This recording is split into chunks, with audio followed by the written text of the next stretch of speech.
Bonjour, bienvenue. Alors aujourd'hui, on va faire, je pense qu'il y aura 3 sujets. Enfin, c'est sûr, parce que j'ai préparé 3 sujets. Il y aura un premier sujet, ça sera Microsoft qui rachète Nuance, je vais vous en dire plus.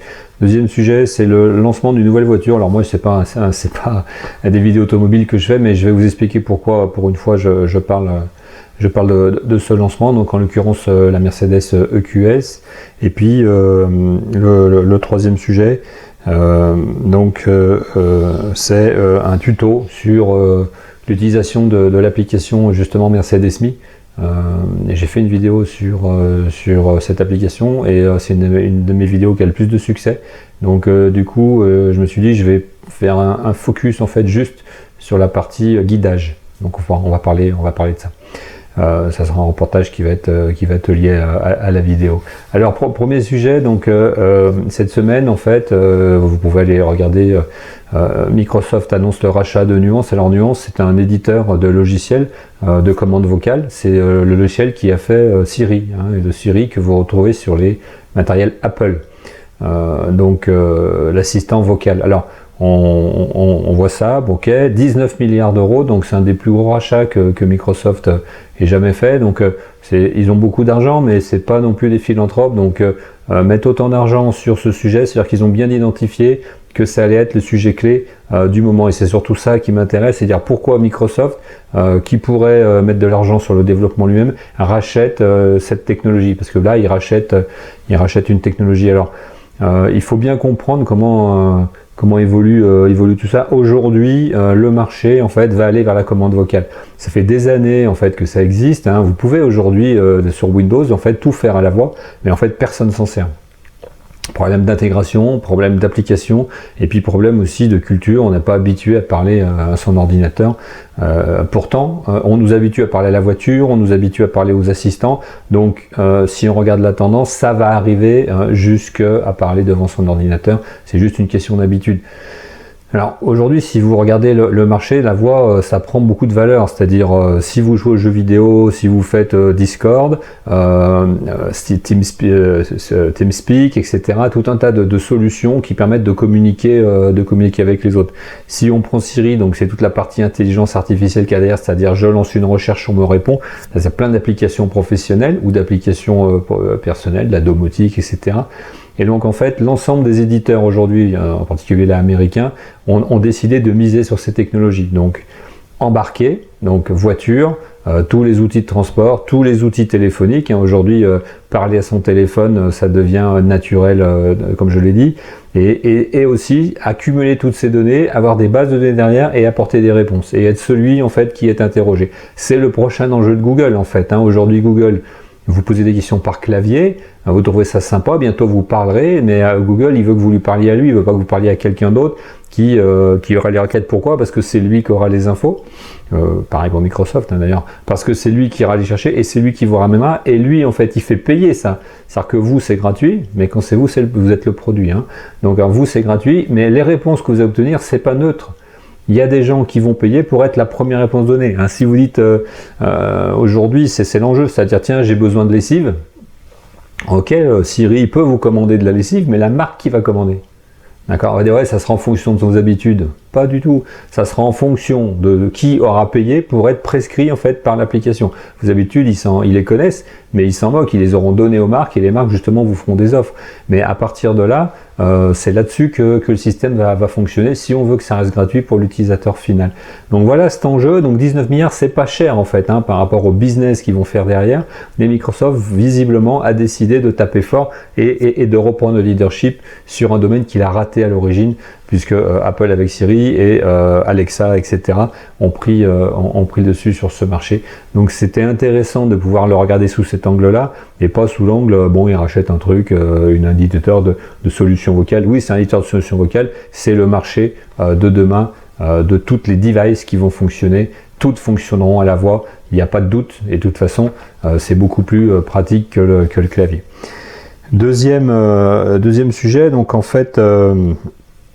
Donc Mercedes qui présente une nouvelle voiture, donc toujours cette semaine, qu'il appelle EQS. Donc c'est important à plusieurs titres, c'est-à-dire chez Mercedes, tant qu'une classe S en fait n'a pas intégré une technologie, on peut dire Mercedes n'y croit pas, parce que Mercedes le haut de gamme, donc c'est les classes 16, et c'est là-dessus qu'il met tous ces démonstrateurs technologiques. Et donc là, en fait, il sort une voiture électrique, donc tout ce qui s'appelle EQ chez Mercedes, c'est voiture électrique, donc EQ, et S, donc c'est la gamme, donc c'est la plus haute gamme. Donc aujourd'hui, Mercedes qui sort une voiture donc de son plus haut de gamme, donc des voitures à plus de 100 000 euros, hein, avec un moteur électrique, on va pouvoir voir comment en fait les constructeurs allemands imaginent le futur. En l'occurrence, si vous regardez les photos, je mettrai là de la voiture. Donc première chose, au niveau de design et de look de la voiture, on va dire quelconque. Il n'y a pas, oh ok, non, rien.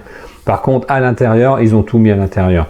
Donc le tableau de bord, c'est un immense écran. Donc de la droite à gauche de la voiture, donc tout, c'est un immense écran. Il y a 3 écrans en réalité, hein. Un grand écran pour tout ce qui est tachymètre, un écran central en fait pour tout ce qui est infotainment, et un écran à droite pour le passager de droite, plus 2 écrans derrière pour les passagers derrière. Donc on entre vraiment dans l'ère que l'automobile aujourd'hui. Avant, c'était les constructeurs, c'était des motoristes. Aujourd'hui, on s'en fout du moteur électrique parce que c'est une bobine de fil qui tourne. De toute façon, il n'y aura pas grand chose à revoir. Aujourd'hui, c'est l'infotainment de la voiture et on retourne aussi sur le logiciel qui fait fonctionner le zinzin.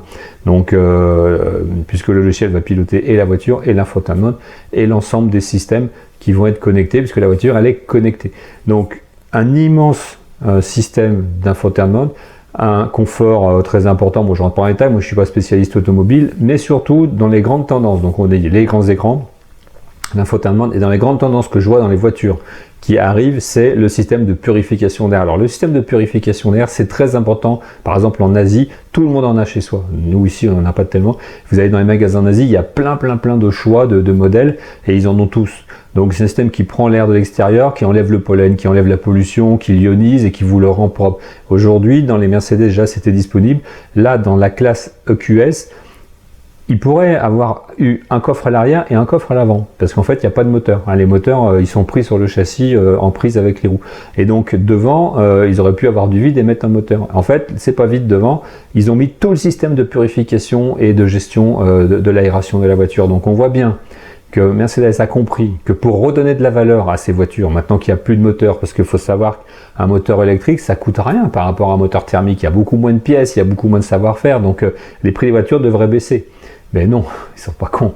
Donc les prix des voitures vont pas du tout baisser. Par contre, l'équipement des voitures va augmenter. De toute façon, la voiture fait déjà 2 tonnes, on n'est plus à 500 kg près, donc à cause des batteries. Hein. Donc du coup, toute la partie avant, c'est toute la partie aération. Les moteurs sont sur le châssis, la partie arrière un énorme coffre, mais là bon, classique. Et l'intérieur, c'est un immense système multimédia. Et donc, si Mercedes fait ça, vous pouvez être sûr que ça va être repris dans toutes les voitures, mais aujourd'hui quasiment dans toutes les voitures, s'il n'y a pas d'écran, vous dites tiens il n'y a pas d'écran, s'il n'est pas tactile, vous dites vas-y c'est pas tactile, et si c'est pas connecté, vous dites c'est pas connecté, donc c'est pas une voiture moderne. Donc à partir de là, c'est là où Mercedes vraiment va encore au-delà de tout ce qui existe sur le marché, parce que de là où on a commencé à avoir des écrans, puis un grand écran, et puis là on voit 3 grands écrans, je pense qu'à la fin on pourra plus mettre beaucoup plus d'écrans, mais en tout cas on pourra mettre beaucoup plus de services dans ces écrans. Retrouver l'ensemble de ce que vous avez sur le téléphone, et c'est là qu'arrive Microsoft avec ses commandes vocales, l'Apple Play, CarPlay, machin, bidule Play, parce que justement tous les éditeurs de logiciels, donc que sont Apple et Android, veulent être aussi dans la voiture, parce que dans la voiture vous y passez du temps, mais en général ils veulent être dans les transports. Donc vous allez retrouver dans d'autres moyens de transport. La voiture, c'est qu'un petit bout du sujet, puisqu'il y a beaucoup de gens qui ne voyagent pas en voiture et qui voyagent sur d'autres moyens de transport, en particulier collectifs. Donc on les retrouvera partout. Voilà ce que je voulais présenter sur les 2 premiers sujets, très importants, très structurants sur l'avenir. Alors dernier sujet, je vous ai fait un petit tuto sur justement l'application Mercedes Me. Donc aujourd'hui, quand vous avez une Mercedes récente, vous avez une application Mercedes Me qui vous permet de tout piloter, justement depuis le téléphone sans être dans la voiture à distance. Et donc on peut préparer ses voyages. Et moi j'utilise beaucoup parce que en fait, préparer les voyages quand on est dans la voiture, c'est toujours le beans parce qu'on roule, parce que le truc pose des questions, le truc trouve pas l'endroit où on veut. Donc moi je fais du téléphone, je tape mon adresse, comme dans Google Maps en fait. Le logiciel me dit ben voilà le meilleur itinéraire. Je dis ok, je l'envoie à la voiture. Et quand je pars en voiture plusieurs heures après, quand je m'assois, il me dit, voilà, l'itinéraire est prêt, est-ce que tu veux le confirmer? Je confirme et je vais à destination, hein, puisque la principale utilité, franchement, de préparer un itinéraire dans une voiture, c'est d'être guidé et de se décharger mentalement, en fait, de ce système de trouver la route. Donc là, je vous mets le tuto que vous allez découvrir, et puis on se retrouve après pour la conclusion de ce numéro de XYMiles. Bonjour à tous, nouvelle vidéo pour montrer comment utiliser l'application Mercedes-Me pour utiliser la préparation de ses déplacements. Donc première chose à faire, donc quand on est ici à l'accueil, c'est d'aller ici sur la partie recherche déplacement et donc éventuellement de chercher une destination qu'on a déjà faite ou taper une destination, par exemple si on dit qu'on veut aller par exemple à Mégara en Grèce, il va vous calculer tout l'itinéraire pour aller jusqu'à Mégara en Grèce et vous le donner si vous souhaitez simplement en prendre connaissance ici. Donc il faut 1 jour et 3 heures, hein, donc accrochez-vous avec toutes les routes qu'il faut prendre. Nous ici on va pas aller aussi loin, on va se contenter d'aller sur une destination qu'on a déjà utilisée, donc on va dire la Griottine à Pras-sur-Arly, donc c'est à côté de Lyon, et donc je vais simplement appuyer sur le bouton envoyer au véhicule, et à partir de là j'appuie sur envoyer et il va l'envoyer au véhicule que je vais retrouver quand je serai dans le véhicule prêt à partir. Ça permet d'anticiper, de préparer, de pouvoir rechercher tranquillement l'ensemble des choses que l'on veut. On peut chercher plein de choses, justement un lieu, une adresse, un restaurant, un endroit, etc. Et de se faire guider, et bien sûr avec la carte de retrouver son véhicule, avec les petits boutons qui sont en bas, etc. Très très pratique pour anticiper un voyage et pour justement pas avoir à le faire une fois qu'on est en voiture, quand on a autre chose à faire et la tête ailleurs. C'est l'idéal de travailler avec l'application Mercedes-Me. On se retrouve dans la voiture pour que vous voyez un petit peu comment ça se passe une fois qu'on est dans la voiture. Deuxième partie de la vidéo, donc on se retrouve dans le véhicule, donc j'ai mis le contact et on voit immédiatement en fait que le véhicule me demande si je veux aller à la Griottine que je viens de programmer sur l'application. Et bien je vais sélectionner oui. Et ensuite il me met sur la partie carte et il va me permettre de lancer le guidage. Donc je valide une seconde fois. L'itinéraire est en train d'être calculé. Voilà, donc c'est à 190 km d'ici. L'itinéraire comprend des routes à péage. Par l'autoroute et on va voir l'itinéraire indiqué. Voilà, on va voir un petit peu où se trouve voilà la destination par rapport à l'adresse de départ. Vous voyez que c'est très simple et c'est vraiment pratique pour pouvoir le rentrer plutôt que de rentrer soi-même l'adresse ici dans le GPS de la voiture, qui n'est pas toujours simple avec le système de molette, ou alors d'utiliser les commandes vocales qui fonctionnent pas toujours bien. Donc système molette ici que vous connaissez si vous avez une Mercedes, ou les commandes vocales en fait avec la commande ici qui permettrait d'aller commander une adresse.